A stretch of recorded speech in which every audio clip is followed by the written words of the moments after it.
Hey there, Stephen Oliver again with Financial Wealth Mastery, advisorwealthmastery.com. I'm joined by Jeff Smith. And Jeff, you've got an interesting and eclectic background here. And well, we've been working together now. God, I hate to date both of ourselves. Probably 1975-ish, going back and formally here in our coaching consulting role with various businesses. At least for 15, 20 years now. But let's tell them a little bit about your background. You were the first world light heavyweight and then heavyweight kickboxing champion. You actually have the fight that was the most watched martial arts bout ever in history, because you were on the Ali Frazier undercard promoted by Don King, and have a long background in that and in martial arts school operations. But then you've owned your own businesses, multi-unit, lots of staff, big staff, one thing or another over the years. And now we kind of do three or four things, but we do coaching and consulting with financial advisors and people in that area of business, and with martial arts schools and people in that area, as well as a variety of other businesses that all have similar problems and similar opportunities. Well, what should I have added to that? Well, we don't have to go through my whole resume. I mean, it does incorporate quite a few years. It's pretty eclectic, yes. And I received my 10th degree black belt about 4 years ago, which is the highest you can go. That took me 57 years to get to that point. But that's it. Well, by the way, and from some people that pretty much anybody would recognize, you had Chuck Norris in that mix. You had Pat Johnson, who is the choreographer of all the Karate Kid movies and the Ninja Turtle movies and so forth, in that mix. You had the Professional Karate Association and Joe Corley, who he did color commentary for probably 1,000 fights over the years. I don't know how many. He was the Joe Rogan before Joe Rogan of kickboxing back then. So I mean, some pretty credible human beings there, as well as our mutual instructor. I guess I've done a little of all of it, because I was also color commentator on ESPN for 10 years, commentating on all these professional sports. And then I was coach of our U.S. team that won 10 consecutive world championships. I did that part of it, and I trained world champions and national champions. So I not only did it myself, but I trained other people to do it and took it to that level too. But I've been very active in the sport and continue for many years. Yeah, absolutely. But hey, let's pick up with and we can, for a change, kind of make this a general conversation rather than one specific topic. But and you just got off of what, 2 or 3 or 4 one-on-one coaching sessions with business owners who are ranging from $500,000 to $2 million, right? And they all have commonalities. And let's talk a little bit about the commonalities. One commonality is, as soon as they start building staff, they're kind of trusting that the staff are following the systems they built for them, which almost never is actually happening, right? That was the one conversation you had. The second is, I'm the quote unquote marketing genius, but oftentimes my suggestion and your suggestion both is, my God, dude, you're just not doing enough stuff, right? Because they're relying on one-on-one referrals, or they're relying on one type of live event, or in this case, dinner meetings or lunch meetings or something. They're just relying on one or two things for all their feeder traffic, right? The third commonality, I think, is they just have very limited thinking.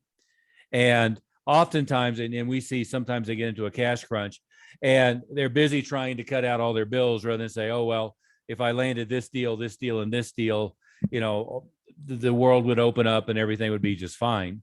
My language has been, there's no problem in the world that can't be solved with 100 new clients, right? And oftentimes it's maybe 40 or 50 that are just better, more highly qualified clients. So a lot of times they're just fishing in the wrong pond. Let's talk about that, based on however many one-on-one, coaching sessions you've had today. And with some of the calls I was doing today, the biggest problem I saw is they were all doing too few of things, expecting And I had one of them who said last month that thing worked great and I had a record month, but then I came back this month, and it was a bad month. And now I need to fix that. And I said, okay, well, tell me about your marketing. And they went through that. And then I said, okay, what did you do this month? And they said the same thing. And I said, what else did you do? And I said, no, remember, it has to be a multi-tiered level of marketing. You have to have marketing coming from all sources. And sometimes this one will flow stronger, sometimes this one. So we've got to incorporate all of these systems of marketing. And then I look at it the other way when I was talking to one of my schools who were saying that they just had a record month, all-time record last month. And they said they were going to ellipse that one to be $1 million month next month, annual. You'll be on track for $1 million a year for the Exactly. first. And they said, and the main difference was that they started putting all of these marketing things down to a calendar. I had one of them who said, well, we're going to do this, we're going to do this, and it was all going to do, and none of it we've got a date set that we're doing it. So everything has to be put down to a calendar when it comes to marketing. And that's from talking and setting it up to printing. If you're doing a direct mail piece or any of those, all the steps of the marketing, to have it all on a calendar so it's all going to be on time. And the schools and the businesses that we work with, the clients, all the ones that have committed to that calendar with their marketing, those are all the ones that have the systems working full speed. Yeah, one of the marketing guys that you and I both like, I've done a lot deeper dive on that probably, but Jay Abraham, he calls it episodic versus systematic. And so, somebody will go 2 or 3 months and they don't have enough new client traffic coming in, and then they have a bright idea and they go do something and it works, and it carries them for a month or two, and then all of a sudden they realize a month or two later they don't have enough traffic, and then they go do something else, right? I mean, that's the standard thing. And the other thing, of course, I stole from him is the idea of the Parthenon, is you got to have 20 things going on all the time. And some may be a home run. In fact, some may feed you more traffic than you need. Others in any given month may not, but you eliminate that boom and bust cycle, because what worked in June doesn't necessarily work in July, doesn't necessarily work in August. What worked in what was a bust in May or June may be a hit in July. There's all these different variables that people don't account for. I mean, I know that's what you're talking about there. And they don't commit it to we tell them, don't just do a monthly marketing plan. You've got to have your quarterly marketing. You've got to have the next 90 days, and that'll eventually build into what we call our annual marketing plan. And we'll update those as the year goes along, but you have to have a foundation for it based on what you did last year. Well, you've got people that hadn't been doing anything last year, so now they're building their marketing plan, but they've got to get it into a cycle of doing it at least on a quarterly basis, staying ahead of the game. And that way they can, if this month it worked great, I'll add some more things to next month. If this didn't work, I'm either going to change it around or drop it off of next month's marketing plan and add something else. So it's always that constant tweaking, but having a quarterly plan is a big step in being successful. Yeah, and then in fact, right here, you can't see it on camera, but I have the 2021 year at a glance, the 2022 year at a glance, and then I have my 5-year at a glance that has each month at a glance, right? And without that, and again, what happens is people keep reinventing the wheel. I had a conversation with a client who's very successful financial planner, 250 million assets under management, personal income over $1 million a year. And, you talk about like a referral system, and the conversation will be, oh yeah, I did this great thing. And everybody brought a friend. I got, 10 new clients out of it. Well, great. How long ago did you do that? Well, 6 years ago. Well, okay. Well, see, that's the idea. That should be, the annual event at the art gallery, and then the annual event at the restaurant, and then the annual event at the polo games or whatever it is. And then you start just building, you open it up and this live event happens in June, this one happens in August, this thing happens. We know in the fall we do this marketing program. And you don't have to reinvent the wheel all the time, because it becomes systematic rather than, as Jay would say, episodic. And you create this steady stream of new traffic coming in. Is that a fair way to say it? And that's how you build that annual marketing plan, is you just keep track of all, if I have a calendar with everything that I did and when I did it this month, well, now that'll become part of my marketing plan. How much of that can I do next month and the month after? And like you said, some of them are just for an annual event, some are senior, some are weekly. They have these, some are during the summer and some are during the winter, because during the winter, a lot of states go indoors. And during the summer, pretty much everybody's outdoors. So kids aren't in school, so parents are out more with kids and doing things, and you can run into people a lot easier. Oh yeah, yeah. And if you take a look at like the very successful clients that we're working with right now, coaching on marketing one thing or another, the one thing I've been whining about to all of them is that during COVID they got lazy. And what we mean by that is we're knocking it out of the ballpark on Google, and Google has multiple components, but let's say for general terms, search and pay-per-click. We're knocking it out of the park with social media marketing, dominantly Facebook, but secondarily LinkedIn. And they're having more traffic than they've ever had, oftentimes not doing as good a job as they could at converting it.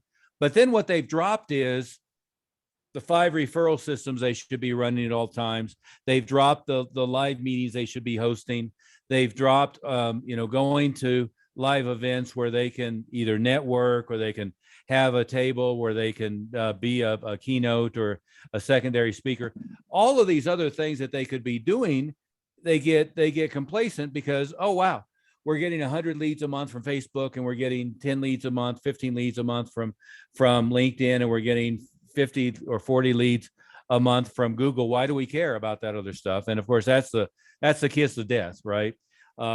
We know that social media is under a lot of legal pressure. So, 5 years ago, I hated Facebook. Today, I love Facebook. I'm not sure how I'm going to feel about it next year. But all of these things have this weird ebb and flow. Is that a fair way to say it, Jeff? It is. And the other thing, about our clients is that they become very marketing savvy. In other words, we don't want to just give them a fish and feed them for a day. We want to teach them how to do it so they can feed themselves for life. So they learn how to do a cost analysis on their spending of their marketing.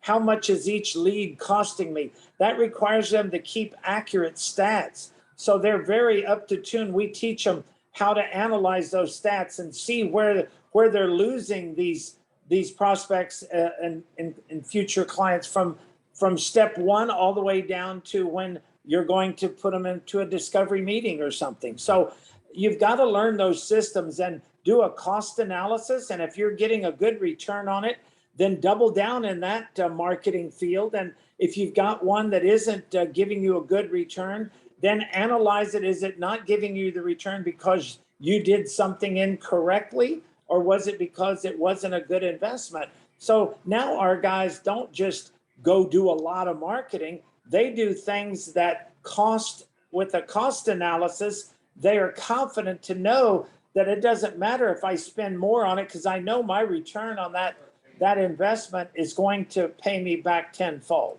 Yeah. Now you just hit upon my pet peeve. We recorded another one of these podcasts with Travis Lee. You were on that yesterday, and he's a great marketer, great direct mail, great multidimensional mail, interesting stuff. But we were having this conversation of if a financial advisor, if they get 10, 12% return year over year for their investment, they're dancing around in their office and they think their clients should give them a gold medal, right? In our case, marketing leverage dollars, we could take $1,000 and turn it into $5,000. We can take $10,000 and turn it into $100,000. We can literally get a 300%, 500%, 1,000%, sometimes even 15,000% return. And then advisors, you say, here's where we're going to spend 10,000 and we're going to get back 100,000.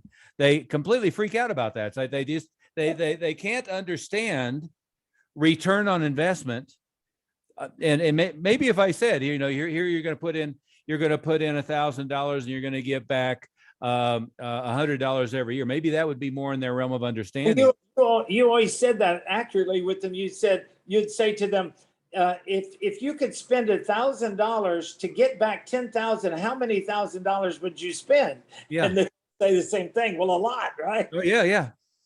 But you have to keep track of it, because there comes a time when you keep doubling down that now you've got to back off on it maybe, or stay the hold at that point. So that just keeps you on your toes and keeps you looking at don't just spend blindly and say, well, I'm going to throw all this and it's going to come back. Break down each marketing, and I got to keep separate stats on each marketing thing I do. I don't each funnel or each source. Yeah. That's good. No, I didn't mean to interrupt you, but yeah. Yeah, that was it. Oh, okay. The and going back to return on investment, the first thing, and it's shocking to me that most people who run who are running a business or working either on commission or fee based, that they don't understand this. But you got to sit down and know, how much is the average new client going to pay day one? And if you're on a commission basis, how much of that do you get, right? As your commission, and how much are they going to end up paying in the first year, and how long are they likely to be with you, and therefore what's the lifetime value of that client. And I tend to work off marketing from a standpoint of, if we can get the money back with the first transaction, and if we can be at a 10-to-1 in the first year, I'm happy. If we can be at a 20 or 30-to-1, I'm tickled to death, right? And we can do that all day long. It's I was talking to if you will, another marketing guru to financial advisors, really nice guy, Dan Cuprell, and we were having a conversation off record, and I was lamenting the same thing. He said, well, I just try to get them to take 10% off the top. They understand if they say to a client, just take 10% of your income off the top and put it away and don't touch it. I just try to get them to say, okay, we're going to spend 10% of your revenue on marketing.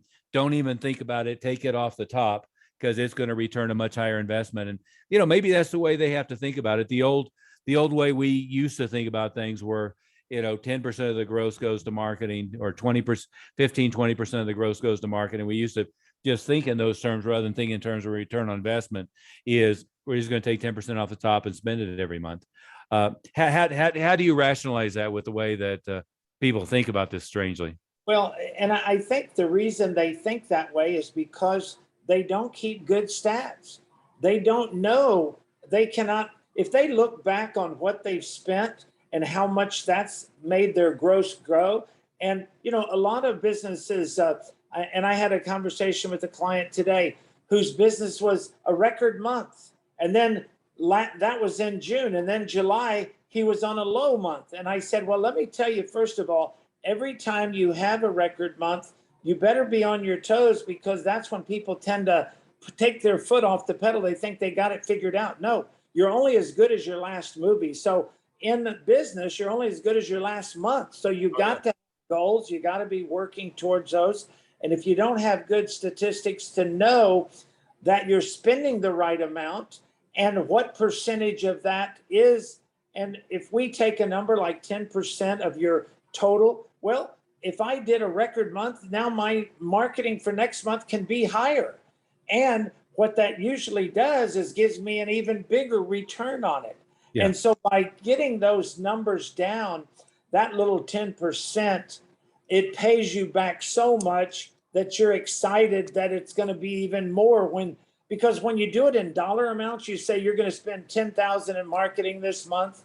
And now I had a record month. So now next month I got to spend 15. They go, what? I can't spend 15. Well, what do you mean? You just did 150,000 or whatever your numbers are, right? So that percentage the same because it's still 10%. So whatever it is. You bet. You bet. And again, you're right. I think and most of, to be fair, the people we work with tend to be in the top 10% and oftentimes in the top 1% of the industry. So we're already dealing with very, very sharp people, and they're very good at numbers on everything else in their business. In many cases, it's just when it comes to marketing dollars and marketing logic, they don't understand because they've never been taught that way. There's all these, it's just like martial arts, right? I mean, we know how many people who are, they were the national champion and they're a 7th degree black belt, and they know nothing about how to go get students, right? They don't know anything about marketing or about running the business side of it. In fact, that's our I won't say joke, but our conversation behind the scenes is the most highly qualified people tend to be the brokest, and the ones who focus on the marketing and the sales tend to be the ones that are financially viable. Same thing as financial advisors. There's all these designations. You can be a CFP and you can be a CHFC and all this other alphabet soup, but none of those things have a single course on how to go get a new client. Right? There's not a single course in client retention. There's not a single course in online marketing, offline marketing, grassroots marketing, referral systems. That's just, you're on your own on that point. That should be the first thing. To me, if you're gonna be in business for yourself, the first year of the certification should be, here's how you go get clients, and then here's how you keep clients, and here's how you have clients be thrilled with you. And by the way, here's all the technical crap you're going to do for them, and you got to be good at that as well. Is that a fair way to say it? It seems to be the number one issue with most, and I'll tell you, people that are really good at what they do, they'll usually say the same thing. Well, just get me somebody in here, and I can get them. They'll be my customer for life. Well, yeah, okay. What's the secret? Go get them. Who's gonna not just gonna walk in because you put an ad somewhere? You've got to know how to do that ad. You got to know where to put that ad. You got to know what market you're going for, what demographic. So there's just so many things that go into making that marketing work that that most of these professional business people aren't savvy to that and don't know how to do that. And we've seen it with the lawyer. Great lawyers, a great doctor, but he doesn't know how to do the business side of it to get that person in there to save their life, or that lawyer to help them with whatever their legal issues are. So that's the same thing. If you want to have clients, you got to learn how to go out there. Don't rely on, the biggest mistake you can make is when you call one of these companies that does a certain type of marketing only, because they're going to make you spend all your marketing money on them, which we've got to have that Parthenon, that multi-level streams of marketing out there, not just in any one person, any one place. Yeah, and that's another topic is how to think about that. You mentioned the lawyers. We have a good mutual friend, Arjan, and what's he working with now? 550 small law firm, something like that. And it's just amazing. It's the exact same thing. You had me go to one of his training sessions, and these lawyers that were there were so lost when it came to marketing, and I was just shocked at how little they knew about it to keep their practice growing. Oh yeah.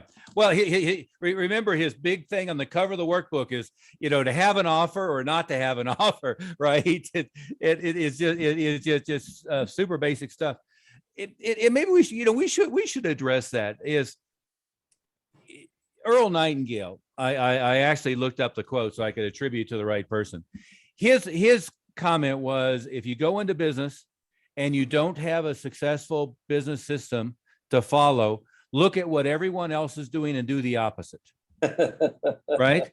And what Dan Kennedy, who, as I've worked with for 20 years now, very closely, his comment is that almost all industries, and we were talking specifically about financial advisors recently, and it's worse than, I mean, it's bad. but almost all industries suffer from, he calls it marketing incest. They just look around at what everybody else is doing and do the same thing everybody else is doing. And in this case, with this, with this industry, it kind of boils down to, they ask all their clients when they meet with them for who they know. And so they get referrals, but they don't have what you and I would call much of a referral system. Or if they do have a systematized way of doing that, even they are doing it onesie twosies rather than having, multiple events, multiple different ways of doing it. But what I have always found, and this goes back to, I was listening to Jay Abraham again this morning, is he talks about what his genius was, is he worked across a whole bunch of industries and figured out that it seemed like every different industry was getting new clients in different ways. And if you could cross pollinate the way other people were doing it, it was successful. And I think that's exactly right. The advantage that we have coming from a completely different industry to get our start, martial arts and martial arts school operations, but then seeing everything from lawyers to doctors to consultants to pro sports to financial advisors and so forth, seeing what everybody in different businesses do. Almost everything that I have done really successfully for any client has been, say, well, that industry does it this way, this way, this way, and this way. And in the advisor niche, you could do it all kinds of different things and still be compliant, not have legal issues, not have any problems. You and I dealt with that a lot when we were in the franchise side, right? Is they have more legal red tape than anybody in the freaking world. You can't even sit down and have a conversation with them about what the average unit is grossing or netting. But let's talk about that. Why all breakthroughs come from somewhere else, and how to think about that.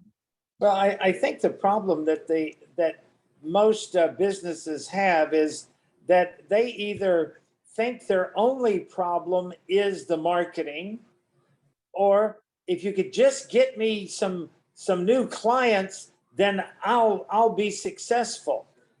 And there's others who have a lot of clients, but they're not keeping them. They're not making the return. When we have clients, it's not just how successful we're making them. It's what is our business, how much are we grossing? How much is the business growing? And so we have to go through all the steps of the business. So, that first step of just having a new client, or what we call a lead coming in, how to follow up with that lead, how to get that appointment, how to get them to a discovery meeting, how to get them closed into and sign up for your business. So it's learning the whole thing and how to keep these clients longer. A lot of them, they're coming in the door, but then they're going out, they're dropping on and going to something else. So, you got to learn how to take care of your business and get new people coming in, because you're either green and growing or you're ripe and rotting. So the business is constantly going up because we're getting more clients. But what some do is they're coming in so slow that they leave at the same rate. So then their business tends to flatline and stay the same. Well, some people are happy because they just got their nose above water, and they don't realize that above that point is where all the profit is. So, you really got to learn the whole business, not just how to get them, but how to keep them. Yeah. And let's go back a couple of minutes. You were talking about somebody talking to a marketing consultant or guru or one thing or another.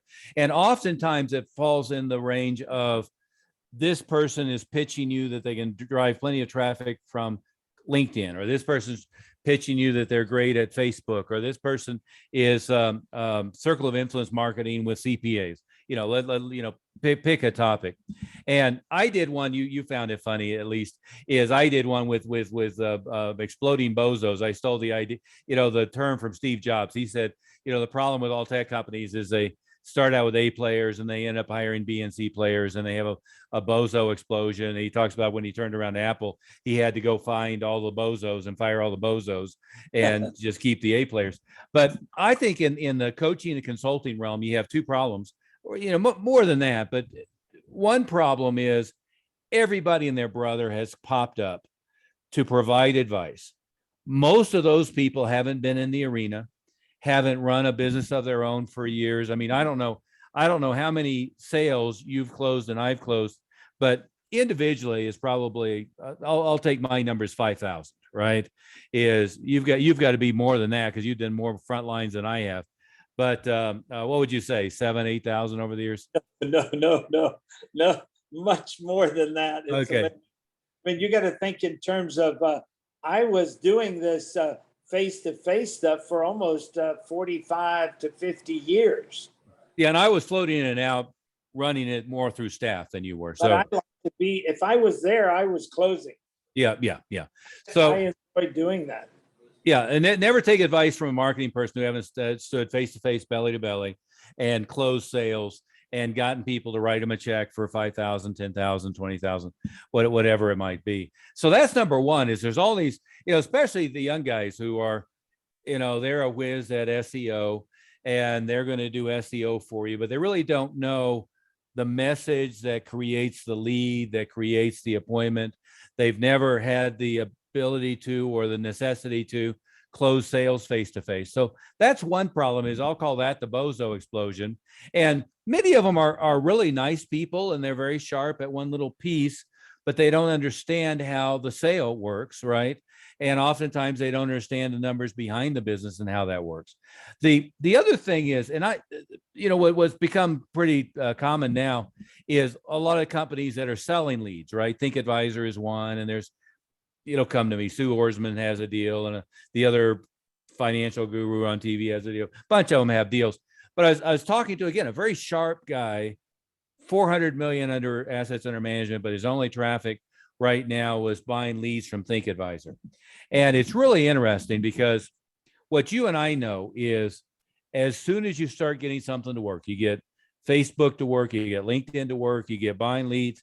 As soon as you start getting traffic, the number one thing that happens at the client end is they say, oh, those were flaky leads. That wasn't working for me because they were flaky leads. And I was doing the diagnostic of how quickly do you get the lead? How soon do you have the data? What's your follow-up mechanism? And he kept saying, oh, no, those are flaky. I don't want to do that anymore. I said, well, maybe they are, but why don't we reverse engineer your conversion process? And let's go back to how did they generate the lead and what was the process there? And I see your brother floating. You're having a hard life there, Jeff. You're in Palm Springs. Although I keep trying to tell you, you go to Palm Springs in the winter, not in the summer. Hey, Dean. But you're supposed to go to Palm Springs in the winter, not when it's 115 degrees out. I'm sitting here on I should be on my deck, but it's about 75 and cool here at 8,000 foot elevation in Evergreen. Well, I was in Vegas last weekend, and that was fun. And one of my least favorite places on earth. I like Vegas better than Atlantic City, but enjoy it. But I was there for a few days and then stopped by here in Palm Springs for a week to catch up with my brother. But and then I'll be back to Virginia this weekend. So, and then I'll take off to Chicago, and then I got Florida to go to, and then I got to go back to California, and then we're going to be in Annapolis, and then I've got a cruise. So I've got quite a few things going the next couple months. Yeah, I know. Well, as an aside, our next, and I don't know how to call it live or not live, we're doing work with our current clients every week. Some of it individually, some of it in small group. So, we've become experts at Zoom over the last 4, 5, 6 years. I forget how long it was released, but we were, I think we adopted Zoom the first. Yeah. We were user number 110 or something like that. But it works like a charm. I mean, we've been having great results with it. But our first, like, everybody gets on a plane and meets in a physical location, not non-virtual meeting, or our next one anyway. Our last one was in what was it, Keystone, Colorado? Well, we had Colorado, and then we were in Disney. As a matter of fact, we closed Disney down. When our group was there, we were the last people to go in that weekend. They closed it on Monday after we left. Yeah. And we did a great behind the scenes at Disney. What do we have? 50, 55, 60 people there. And probably about the same at Annapolis. But Annapolis, you might tell Dee Dee's on camera. He's walking around naked now. So Who is? your brother. Oh, he's going in the pool. Oh, okay, he has swimsuit. I couldn't see from the waist down, and I wasn't sure if I had been spared or if I was happy that. Just parachute. Well, it's only 117 here, so he's going to go jump in the pool to cool down a little bit. I'm going to stick with Evergreen, Colorado in the summer. Thank you Yeah. very much. Yeah, we catch 60-degree weather up there in the summer. Yeah, I did some time in Scottsdale in the spring, and it was about perfect, but it was before it hit 120. Back on 9% humidity. Yes, we have dry here too. Yeah. I like dry. No humidity is good, but I don't like 120 degrees. That's not good. That's hot no matter what you're doing. Yeah. Back to it though is you were talking about them taking the wrong approach to their marketing, and I think it's absolutely the wrong approach to think that you're going to solve your business by hiring ThinkAdvisor or hiring a Facebook guy or hiring a LinkedIn thing and not having a holistic approach to what you're doing. And again, that doesn't mean that each of those sources can be very productive. You know, I don't want to ever buy a lead where 3 people are getting the lead at once. That's and that you'd probably be shocked to know that. I'm not sure we've talked about that. A lot of the advisors are buying leads where they give them 3 different people, and now they're all fighting each other to see who gets to them first. Do you like that? Do you like that plan? Well, the problem that happens is that these guys don't know your business. And if our clients during this pandemic, I would say 80 to 90% of our clients had record years during pandemic. That is unheard of. But the only reason they did is because we jumped them on Zoom right away. We switched 180 on the marketing that we were doing because we weren't locked into one marketing because that was our marketing company and we're going to make you spend your dollars there, whether it's productive or not. We're able to utilize the ones that are working. And because we have such a big base of clients, we know what's working because we have clients that are doing it successful. So we can really, use that synergy among each other and really to develop into a higher level of productivity. Absolutely. And the Zoom thing, let's talk about that for a second, because for some reason, it feels to me an awful lot of advisors think that if they draw, I got my office, I'm in Evergreen, Colorado. So let's say I have my office in Golden, Colorado.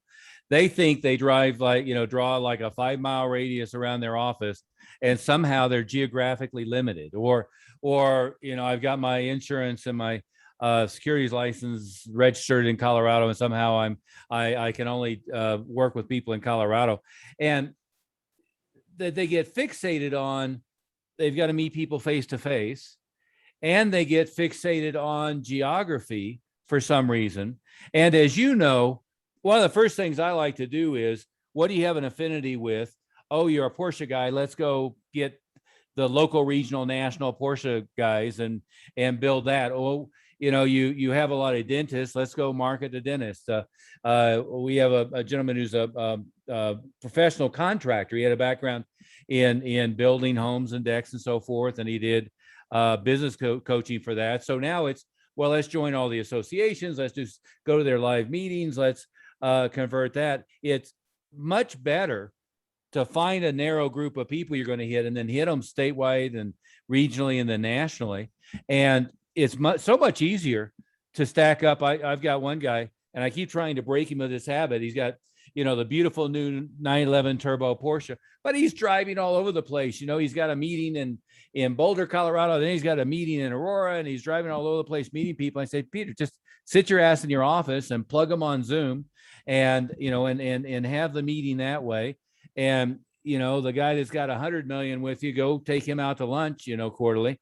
But other than that, you shouldn't be wasting time with that. And by the way, we just fed him, what was it, Jeff? 35 new clients who were, he can't do Canada, but they were all over the United States, everywhere from tip of Florida to Seattle, Washington, New York City to San Diego, and all points in between.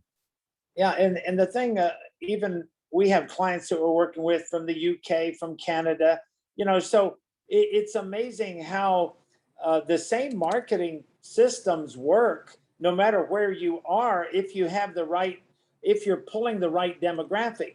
And that's what happens sometimes is people are doing the marketing, but they're not marketing to the right people.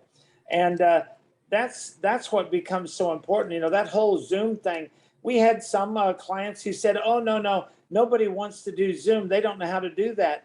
They can't figure it out. Well, it's so simple now because you just send them the link and all they need is to download the Zoom app and you send them the link and they push their finger on the button and they're right in talking face to face like we're doing. You're in Denver right now. I'm in Palm Springs and we're conducting this meeting at the same, but on a Zoom link. So simple. Well, and this week we'll conduct 35 or 40 meetings. Yesterday we did 2 different small group meetings. One with, I don't know what it was, 4 or 5 people, another one with 25 or 30 people.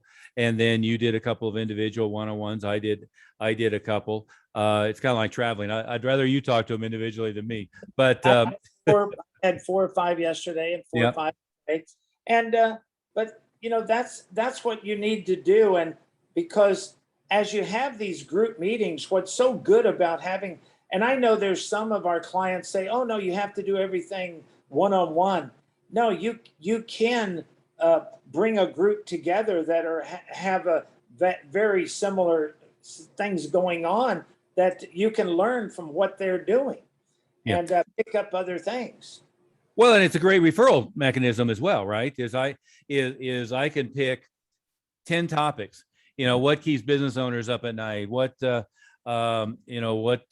college planning? I can, how to you're approaching retirement, how to make sure you never run out of money, and what the strategy is for living off. For your kids, help your parents with their retirement. A lot of our parents didn't, back in their childhood, they weren't really all planning for this type of thing. There's so many more advanced technology and things that we can help them understand what's going on. It's a new day. Yeah. Well, and it's one of our key approaches to referrals is, every business owner thinks I do a great job for my clients. They like me personally, therefore they're going to bring all their friends. Well, that of course just doesn't happen. Every now and then they bring somebody to you, but it really doesn't happen. Chet Holmes used to call it the stadium pitch. The more common term is elevator pitch. Most of your clients aren't, in fact, most of your staff aren't very good at cold pitching your service, much less, somebody you've just, brought in as a new client. And that's when they're most enthusiastic, by the way. I mean, the time to get referrals is when they're new, not when they've been with you for 5 years. But the live events is one of the things that we have found is it's easy to invite my friend to come to the live event about whether it's a webinar or it's a lunch meeting or it's in your office or wherever it might be. It's easy to get them to invite their friend to a topic they know would be relevant. And then if you do a bunch of those different topics, again, it could be a webinar, it could be an interactive Zoom meeting, it could be a live in-person meeting. The more your clientele gets far flung, the more it's going to revert to virtual and be less, face-to-face. But it's easy to have your clients invite them. Referral systems that we've been seeing work great, Jeff, or any kind of live meeting that they have a willingness and enthusiasm about bringing their friends to, right? Creating special pass along things for them. That's what the advantage is of the books. I can give each of my client, 5 of my books, and they can pass them along to their friends, and they feel like it's a gift. We tend to give them gift certificates and packages at Christmas, holidays, Mother's Day, Father's Day, that they can pass And along. why do we like to send them those things? Because now they're going to give us their address. So now we can send them stuff in the mail. We're catching their email. We're getting their cell number. So we can text now. We can send. So utilizing those mechanisms we call our drip systems, where once we catch a lead, we catch that lead information, which is, name, address, and phone number, and email. Now we can put our automated systems to drip on them with information that we can help them in this area or that area. So the clients that we work with have a whole operating system 24/7. When they're sleeping, they've got marketing systems that cost them next to nothing, because our drip systems are always very low cost systems that just keep it. And then you get a few people from that each month on top of all the other things you're doing. Well, and that's probably a good way to close up, because we're at our 45-minute mark here. I actually was paying attention to the time for a change. Although you're worse than I am. So but that's something that there's a lot of misinformation about, is I think that new prospect follow-up system, but also staying in touch with a prospect forever, as opposed to thinking that they're all going to convert to a sale in a week, 2 weeks, 3 weeks. Because what you and I find, number one, is we have leads that come in January that end up buying 18 months later, right? And we have people who raise their hand in the spring who are ready in the fall. And there's all kinds of reasons why they may not be ready yet, including that they just don't know you well enough and they don't trust you well enough. The second element is, and this is, I just beat my head against the wall. Let's talk about what we do. And anybody watching this, you're welcome to go see it for yourself. Just go to advisorwealthmastery.com and opt in on the thing. But what we do is, when a new lead comes in, doesn't matter whether it's from Facebook, the website, online, offline, anything short of they picked up the phone and called in directly. So an online lead, let's say, they immediately get a text message, an automated voicemail, and an autoresponder email that happens, all within a fraction of a second. Whoever our person is who is following up on every lead that comes in, and it shouldn't be the primary advisor, right? You should have. That's why you have assistants. You don't have to do everything yourself. Yeah, and most of our top level people have 2 or 3 people working for them, some more. But that person gets an immediate text, not an email, but an immediate text with the person's name, the qualification questions they filled out, and a live phone number, so they can just pick up their iPhone or whatever and dial it right then. And what we have seen the stats being is, if somebody gets the lead while they're looking at the page, and the difference between 20 seconds and 2 hours is dramatic. And of course, as you know, Jeff, that's not what most people do. What they do is their marketing assistant comes in and looks at their email at 9 a.m. on Tuesday morning, figures out what else has to be done, and then they start calling people the next day. Or maybe they look at their email at 9 a.m. and 3 p.m. and they call them. Well, it's too late. What we're trying to do. We just had a client who said that exact same words. They said, we were getting a lot of leads, but we weren't getting the appointments from it. And all we changed was, we started getting back to them as soon as they opted in. We got the text, we called them immediately. And it wasn't that it doubled their productivity. It went from almost no productivity to getting the normal 50% of those people who make an appointment become a client. Yeah. Like a Facebook lead, somewhere between 50 and 80%, depending upon the quality of the pool and one thing or another. But we'll convert usually 60, 70% to an appointment right away. But then the follow-up system becomes, and this is all automated. We kick off where they get a postcard immediately, then they get another postcard in the same week.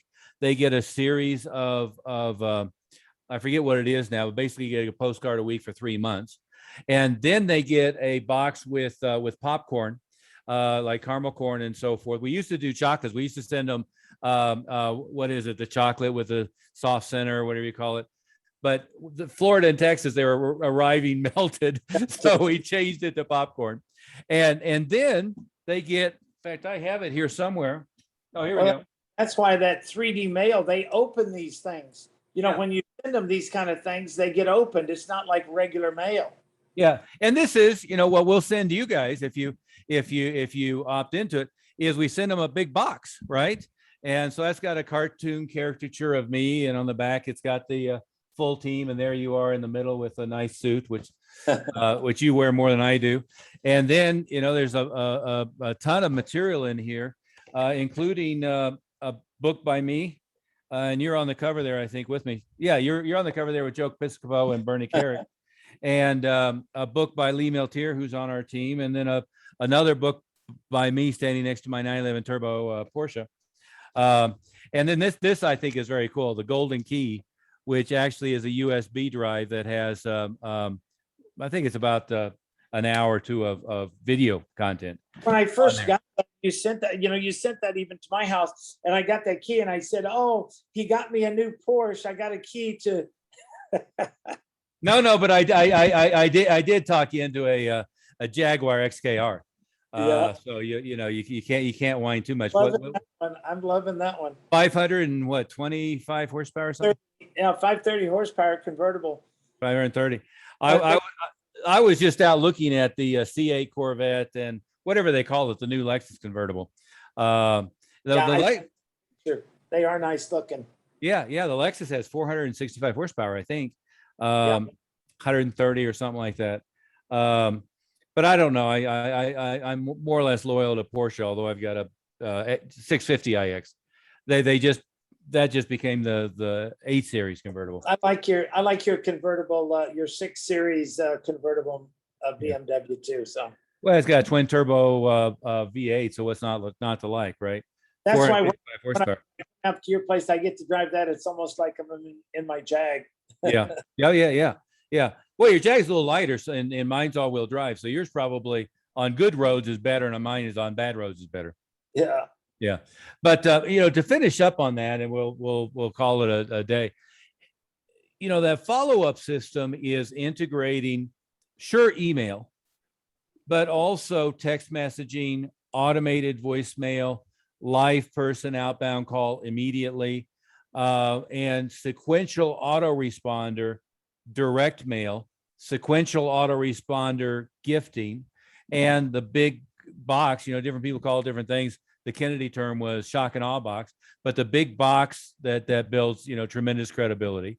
And then it's hard for somebody to ignore you. Now, you got to know the value of the initial sale, the value of the first year sale, and the value of the lifetime sale, because I wouldn't spend $100 on somebody who's worth 90 or worth 110 for that matter, but I would spend $100 for somebody who's worth 50,000, right?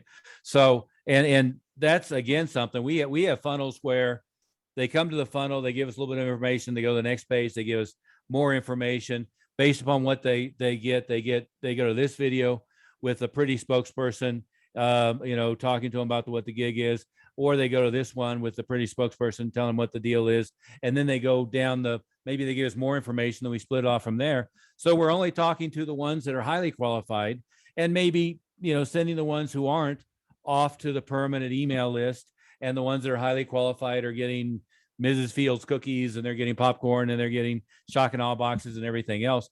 And we're getting clients that go, well, I'm not techno savvy. I can't figure out how to do all that stuff. It sounds great, but that's why we have our marketing people, because once they opt in on something, all these automated systems are set up. They don't have to learn how to do it. They just have to know us or somebody who knows how to set that up, because That's what we do for them. And that's why they know that their business is being marketed 24/7, even when they're not doing it, like on the phone all day. Yeah, and almost regardless of what backbone software they're using internal, that's most of this stuff has what do they call it? AP Bridge, API, I think, Bridge or middleware. You can use something like Zapier. Most of this stuff it's easy to plug in, and advisors are hypersensitive about text messaging. But I got to tell you, there's big difference between you're trying to get a prospect on the telephone versus you're communicating with clients about trades and about sensitive information. And there are secure text messaging systems too. I don't have it in front of me, but I could give you the software. But that's what we do with our clients, is we set all that stuff up for them and show them how to do it and make sure that their compliance officers and all of that stuff are cool with everything we do. But we probably should leave it at that. The one other mistake that I heard somebody make recently is they had started looking at internet marketing. Scale of 1 to 10, they were about a 1 or 2, but they were open and learning, and they had set up where every new lead that comes in got 29 emails in sequence, all of them written by them, all of them very personal, all of them very engaging. That's a great thing. At the end of 29 days, they dropped them from the list, figured they weren't interested at that point. Yeah, and me, Jeff. We were meeting live. It was very beautiful out by his pool, and I was just beating my head against it. We never know what's going on in somebody's life, and this just might not be the right time, but it is something that they want to do. And if we reach out to them when they're ready, and that's why you just got to keep. That's why we call it a drip system. Yeah, because it doesn't matter when they're ready. We'll keep hitting on them until they opt out, and when they opt out, then we know they're not interested. But if they don't opt out, we'll keep dripping forever. Yeah. And as the first thing I said is, well, what are you doing with direct mail? Well, nothing. What are you doing with text messaging? Nothing. What are you doing with automated voicemail? Nothing. What are you doing with outbound calls? And in this case, he had somebody who would try to call him a time or two. So, it wasn't nothing, but it wasn't great. And then the second thing is what you said is 29 days. Well, hell, they might have been out looking just before they went on, like your excursion, just before they went on to Vegas, Palm Springs, Annapolis, and then somewhere else, and they're going to get to it when things settle down. You never know. Or it may have been they were exploring and their mom went in the hospital and they've been focused on that, and they're not responding, not because they're not interested, because other things in their life are going on. We know there's been a lot of that with this coronavirus year, that people got sidetracked, and you were talking about people might have some people that are making calls, but what we find now, unless they know who's calling them, they're not even going to answer the phone most of the time. Oh yeah, that's something else. We always try to get that V card into their phone right away. So at least if they ignore you, it's because they know you who's calling and they ignore you. Exactly, exactly. But that's again, financial advisors are stuck on email. I keep saying the average person gets 4 pieces of direct mail in their mailbox a day, and they get over 200 emails a day. And the higher they are on the hierarchy of ones that you would want to do, the C-suite guys are getting more than that. They're overwhelmed and ignoring most of it. I know with me, you laugh at me, but my autoresponder on my email is that picture of me pulling my hair out. Where is it all? Let's see. My autoresponder is that picture that says, screw it, I don't use email. And it gives them options. If you have this problem, call this person. If you have this problem, call this person. If you have this problem, call this person. But that's my email autoresponder. I was getting 300 emails a day, and then clients are saying, well, why didn't you respond to my email? Well, hell, I never saw your email. I don't. You got to text me to let me know that you sent an email. Oh yeah. Well, that's what I do with you and Bob and Mindy and Merrick and Lee's in on the drill now and so forth.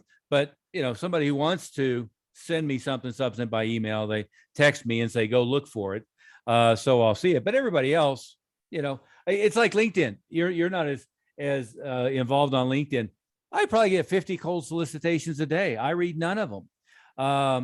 And by the way, might be one or two of them are possible clients, but who knows?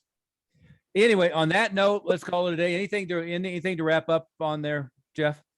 No, I just think everybody, you've spent a long time becoming an expert in your field, but when you're running your own business, you've got to be an expert in a lot of fields, and most people haven't had that training or someone to show them or a mentor. And I tell you, it makes all the difference in the world. I don't care how good you are at your business. If you don't know all of the operating systems and how to be effective in all areas from getting the client to keeping the client, then you need our help. Absolutely. And again, I invite you to go to Advisor Wealth Mastery. You probably got inundated already on that, but Advisor Wealth Mastery, and we'll put you in our follow-up sequence. You can see what it's all about, but we'll give you some very valuable free information. And if it seems like you're a good fit, and if you're in the top 10% of advisors and you've got an open mind, we have a no assholes policy. That's a very important one, but you got to be open-minded, willing to learn, and frankly, not at the point that you're winding down, but you really want to run hard and grow. And by the way, Jeff, nothing that we do with people makes them work another 20 hours a week. In fact, we make their life easier. That's something that people, I hear that people worry about. How many hours a week do I have to work on this stuff? Well, actually, we're going to systematize, automate, slim down, and probably get rid of some of the stuff you're doing that's not working. Is that a fair way to say it? I would say one other thing, not everybody we work with is in the top 10% when they started, but they are now. So if you want to be in that 10% and you haven't figured out how to get there yet, then, we could be that piece that you're missing. You bet. On that note, we'll call it a day. And we targeted 45 minutes and ended up right at an hour. And given our track record, that's not too bad. So we will